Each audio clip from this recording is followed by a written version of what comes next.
Friends ആയിട്ട് പുറത്ത് പോകുന്നതിന് നിനക്ക് നിന്റെ ബാഗ് ഓൾറെഡി എടുത്തിട്ട് പോയാ പോരെ? എടാ നീ ക്ലാസ് കട്ട് ചെയ്തിട്ട് പോകുന്നതിന് ഞാൻ എന്തിനാ നിന്റെ ബാഗ് എടുക്കുന്നത്? മാമ കണ്ട എന്നെ ചീത്ത പറയില്ലേ? നീ എവിടെ ചോദിച്ചാൽ ഞാനെന്ത് പറയാ? എന്നെ കൊണ്ട് പറ്റൂല. പറ്റൂലെന്നോ? ഇല്ല, എന്നെ കൊണ്ട് എടുക്കാൻ പറ്റില്ല. നീ പറ്റൂലെന്നൊക്കെ പറയാൻ പഠിച്ചോ? അത്ര കഷ്ടപ്പെട്ട് നീ അടക്കണമെന്നില്ല, ഞാൻ പോവാ. നീ എന്നാ ചെയ്യ്, ബൈ. ശ്രേയ ഒന്നവിടെ നന്നേ. എന്ത്? ഞാൻ എന്താ നിന്റെ വേലക്കാരിയോ? നിന്നെ പോലെ തന്നെ ഇതേ കോളേജിൽ ഫീസ് കൊടുത്തിട്ട് പഠിക്കുന്ന സ്റ്റുഡന്റാ ഞാൻ. അല്ലാതെ നിനക്ക് വേണ്ട പണികളൊക്കെ ചെയ്തു തരാൻ നിന്റെ പാരന്റ്സ് ശമ്പളം കൊടുത്ത് വെക്കുന്ന വേലക്കാരിയല്ല. അത് ഫസ്റ്റ് നീ ഓർത്തോ. ഫ്രണ്ട്ഷിപ്പോ?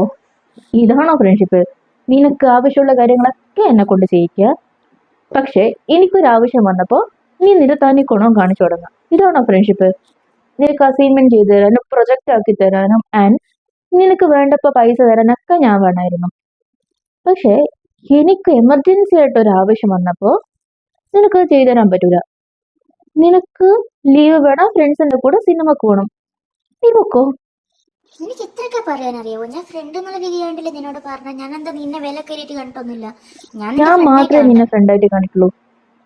ഇത്രയും കാലം ഫ്രണ്ട്ഷിപ്പിന്റെ പേരിലാണ് ഞാൻ നിനക്ക് എല്ലാം ചെയ്തു തന്നെ. പക്ഷേ നീ ചെയ്തു തന്നത് അതിനല്ല. നീ എന്നെ യൂസ് ചെയ്തത് മുഴുവൻ നിനക്കൊരു അടിമ, വേലക്കാരി, നിനക്ക് പൈസ പറിക്കാനുള്ള മരം മാത്രം. പക്ഷെ എനിക്കൊരു ആവശ്യത്തിന് ആരുമില്ലല്ലേ? ഇനി അത് പറ്റില്ല.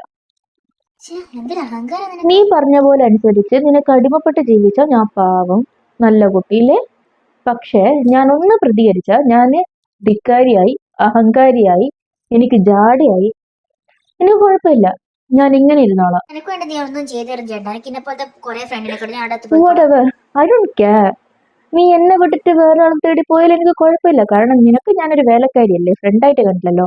നീ പോയി എന്നുള്ള പേരില് ഞാൻ വേദനിക്കൂല. ബിക്കോസ് ഇത്രയും കാലം എന്റെ കാര്യങ്ങൾ നോക്കിയ ഞാനാ. സോറി, നിന്റെയും കാര്യങ്ങൾ കൂടെ നോക്കിയ ഞാനാ.